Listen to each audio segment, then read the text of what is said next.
I'm Cindy Bartosek. I had the honor and the privilege to be the curator for Contemporary Fiber in Florida 2017 here at Florida CraftArt. This wonderful statewide juried and curated show really features the best of fiber artists in the state of Florida right now. These are actually found doilies and thread, which she's knotted in every little hole here. And this is made from and the piece behind you, Daphne, are both made from body casts. This is Growing by RITA BUTROSE, and RITA is very much excited by and drawn to natural themes. And this piece is formed and shaped from canvas, giving a view of her concept of the natural area around where she lives in Royal Palm Beach, Florida. One of the next pieces I'd like to tell you about is this piece by Rose Young. She's a master weaver originally from New Orleans, but she's now living in Cape Coral, Florida. And this piece combines a number of different techniques: shibori, her master level weaving, quilting, to really give a sort of a history of the Civil War in Florida and some of the burning towns, the winds in the area from hurricanes. The title is Gone with the Wind. This piece is by Kianga Janaki. It's called Spirit of the Cloth, and it was my curator's award choice.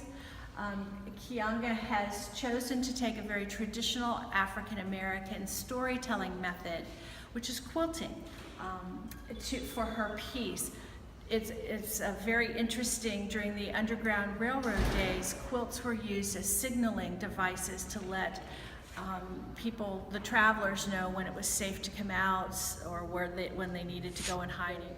The fabrics are ones she has designed and printed herself, as well as some African fabrics. She hand stitches each of her pieces to embed her spirit into the piece. The Shadowcaster by Jennings from Port Orange is a great example of how a photographer has been able to use fiber as a way to give a more dimensionality, more complexity in displaying her photograph. This is just an amazing piece with manipulated photographs and layers of silk organza to give a 3D effect to what would normally be a 2D piece of art. Is John MAHORNEY's piece. He is a techno guy. Virtual weaving, what a concept. He writes the computer code to do all of the pattern, the sequencing, the motion. TBT SMILEY, which is reflects when Miley Cyrus went to Walmart, is one of the very humorous pieces that we have in the show. It's a very intricate embroidery on a plastic bag, which is really a fun piece. It shows MADISON, CREECH, and her husband Matthew. It's a collaborative piece. Their approach to taking found materials and things many of us would consider trash and turning them into a fine art piece, fine craft piece. It's a different approach that is sort of pushing the boundaries, which was one of our criteria for this show, was non-traditional approaches, and I think they executed that quite well.